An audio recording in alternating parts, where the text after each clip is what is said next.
prontinho para mais uma videoaula, hoje acompanhando a seção 3 da unidade 1, Arquitetura de Computadores.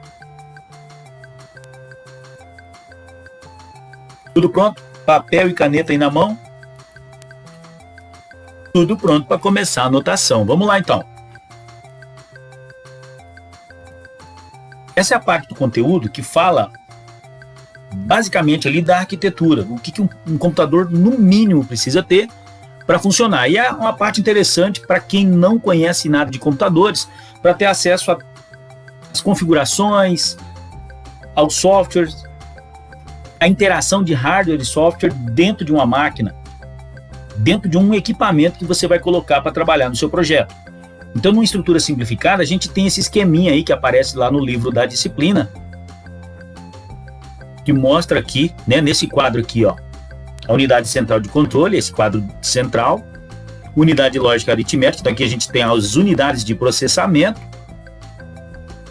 teremos os dispositivos periféricos de entrada. O que seria isso? Um teclado, um mouse, qualquer equipamento que você usar para inserir dados no sistema. Temos ainda os dispositivos periféricos de saída, então olha lá, você entra com dados aqui via teclado, via mouse, e você vai consultar isso aonde? Por exemplo, no seu monitor. E aí, à medida que você vai trabalhando, os dados vão sendo memorizados, vão sendo guardados, tanto para que você faça um acesso direto, ou ainda que você faça um acesso posterior, um acesso, por exemplo, você trabalhou em um determinado software, em um determinado programa, em um determinado documento na semana passada, você armazenou e hoje você quer consultá-lo. Então seria a parte do armazenamento de massa. Seguindo então para a explicação sobre essa arquitetura básica, o que a gente tem aqui para falar nesse momento? Primeira coisa, vamos iniciar do processador. Então, como o próprio nome sugere, ele vai processar as informações de um programa. Quando a gente fala processar, é receber dados, executar uma lógica, devolver o resultado.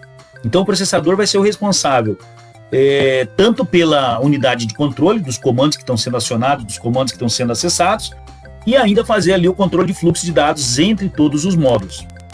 Então monitor, impressora, teclado, mouse, as memórias que estão sendo acessadas, as memórias que estão sendo utilizadas para armazenamento. Então tudo isso vai ser unificado, sua gestão vai ser unificada pelo processador. Por falar em memórias, olha elas aí, agora é hora de falar delas. Nós teremos então a função de armazenamento de instruções dos programas. Então armazena os próprios programas, armazena as instruções predictas por ele nas suas configurações, vai armazenar os dados. Então você foi lá, entrou, por exemplo, numa planilha de Excel, você acrescentou dados, você fez lançamentos, isso vai ficar armazenado ali. E enquanto você vai trabalhando, teremos ali uma memória de acesso direto, que é aquele material que vai sendo ali armazenado, né, de maneira temporária. Tanto a parte da ação do operador, quanto da interação de softwares. Às vezes tem ali softwares que vão fazendo interconexão, inclusive quando você está na internet, em algumas situações pode ser armazenado algo ali na chamada memória cache, que seria para utilização rápida, para utilização momentânea. E daí o armazenamento de massa, que é quando você decide realmente guardar algo, armazenar isso aí para consulta posterior, seja por você que é o lançador, seja por outra pessoa que tem acesso ao sistema. E aí chegamos aos periféricos. Os periféricos são as nossas portas de entrada e saída a tudo aquilo que a gente comentou, ao processador, a memória. Tá? Então é o ponto de comunicação, é a ponte entre o usuário e a máquina. É onde o usuário vai inserir comandos, é onde o usuário vai fazer consultas, e todos esses comandos serão dados preferencialmente por dispositivos de entrada, e todo o resultado, toda a consulta que ele precisar fazer, ele vai ter acesso aos resultados nos dispositivos de saída. Então volto a repetir, a gente vai falar daqui a pouquinho disso aí, mas um dispositivo de saída poderia ser o monitor, um dispositivo de entrada poderia ser o teclado, né? Uma impressora é um dispositivo de saída e assim por diante. Aqui a gente tem uma noção da arquitetura interna do que seria o computador por dentro. Temos aqui o processador, e à medida que o processador vai recebendo comandos, ele pode usar, por exemplo, o barramento de endereço, que é para onde eu vou encaminhar, para onde ele vai encaminhar essa informação. Se é para memória, se é consulta de software. Quando consultar Como é que isso retorna? Ele volta pelo barramento de dados, então são dados circulando dentro da máquina. Comandos são dados processados, endereçados. A partir do momento que se tem o processamento ou armazenamento, tem-se aí a distribuição, então, das informações.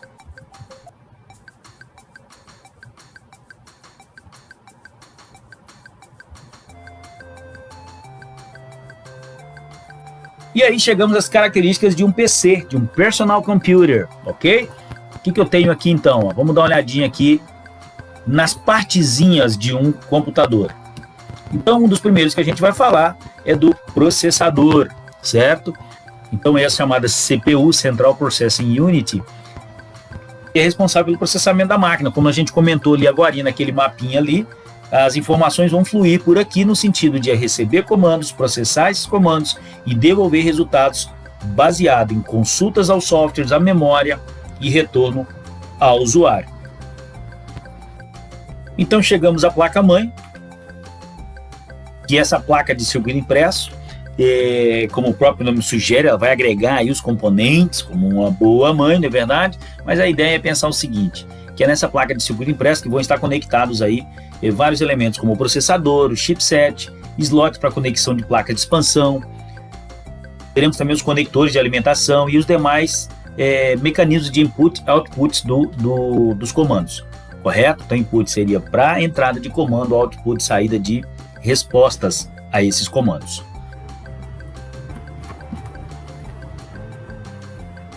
Chegamos então à memória RAM, que é essa plaquinha aí com vários pentes de expansão de memória. Essa memória aí teria a função de carregar temporariamente programas e dados para processamento. Então, essa é uma memória temporária.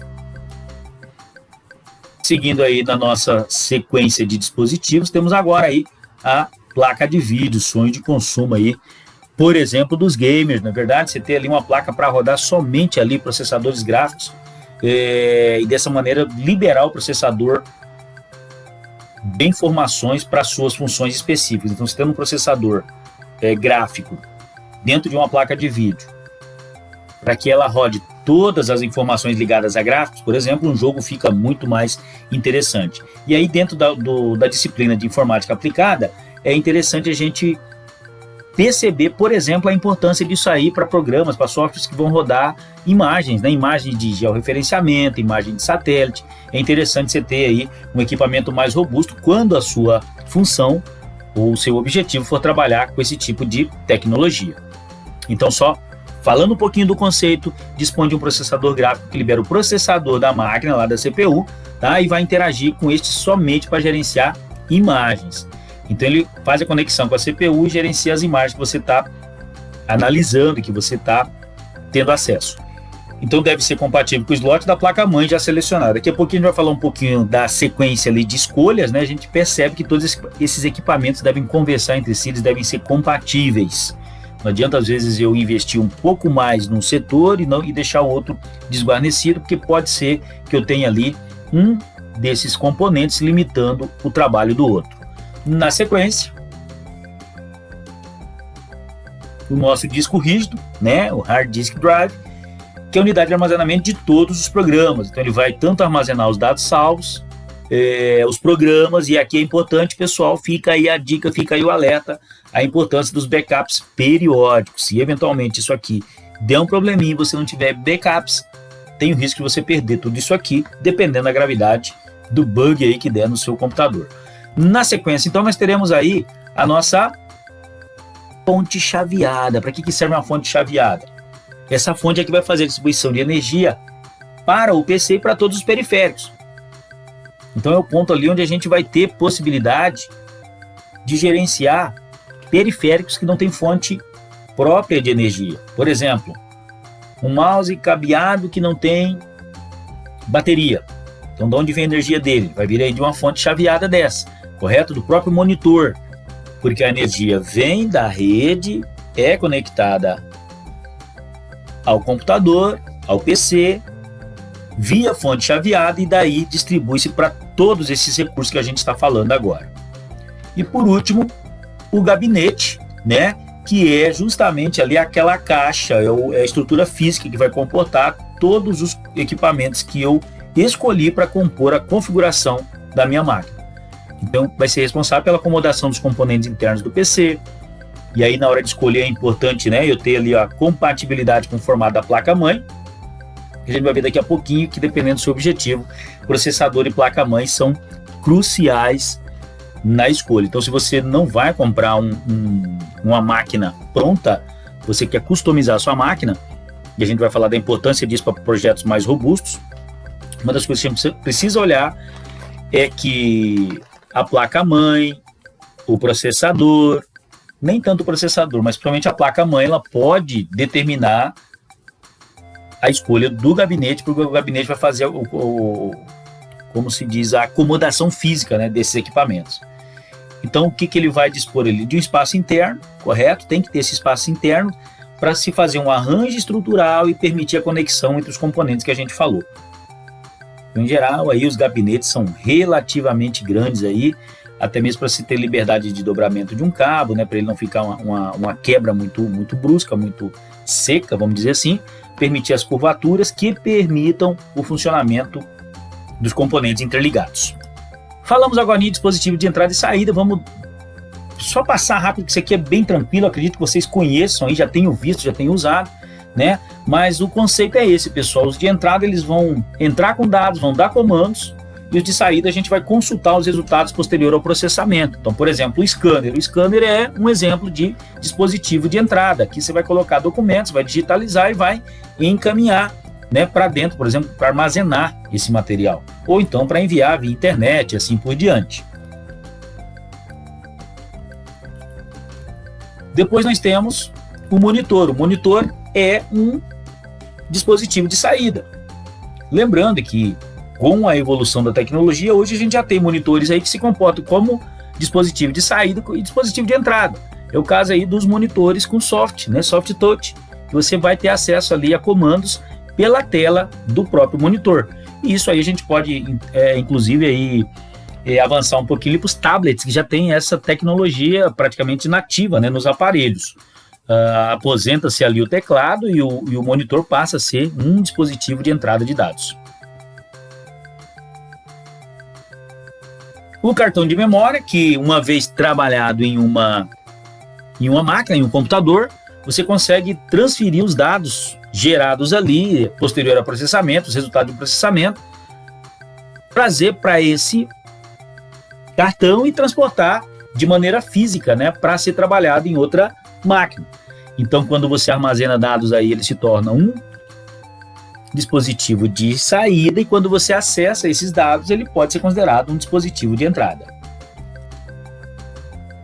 O pendrive é a mesma coisa, apesar de que hoje, até em discussão recente aí com alguns profissionais, é uma tecnologia que está quase caindo em desuso em função dos armazenamentos em nuvem, mas tem quebrado ainda aí, né, um galhão, vamos dizer assim, tem atendido muito bem em situações em que não se tem, né, internet. Aí você consegue levar, tanto via cartão de memória quanto no pendrive, as informações que você precisa.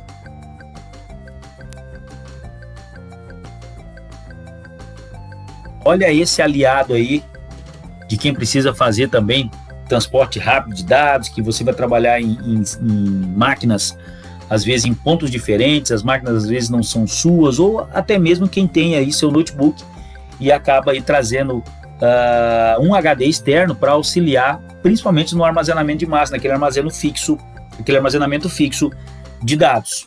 Então você deixa em geral ali toda a parte de memória do equipamento para processar programas, e os dados a serem armazenados são feitos aí no HD externo. As impressoras, essas aqui também vão se comportar como dispositivos de entrada e saída, até porque eu posso tanto encaminhar documento digitalizado para ser impresso, quanto posso tornar um documento físico em digitalizado quando essa impressora for munida de um scanner. Então, atua aí, dependendo do modelo, com dispositivo de entrada e de saída. O teclado e o mouse, como já comentamos, esses são clássicos, né? Dispositivos de entrada de dados, ok? Com eles aí você vai acessar, vai dar comandos aos softwares, vai digitar textos, vai sugerir cálculos, por exemplo, em planilhas de cálculo e assim por diante.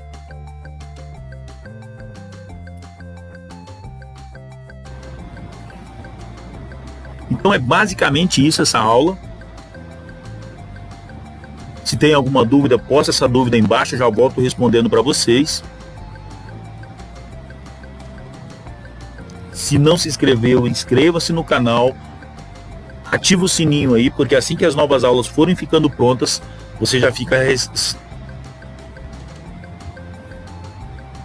Se não se inscreveu, se inscreve agora, ativa o sininho, porque à medida que as outras aulas forem ficando prontas, você já recebe uma notificação e corre para cá para assistir. Certinho? Então, muito obrigado, pessoal. Espero ter ajudado com essa videoaula. Até a próxima.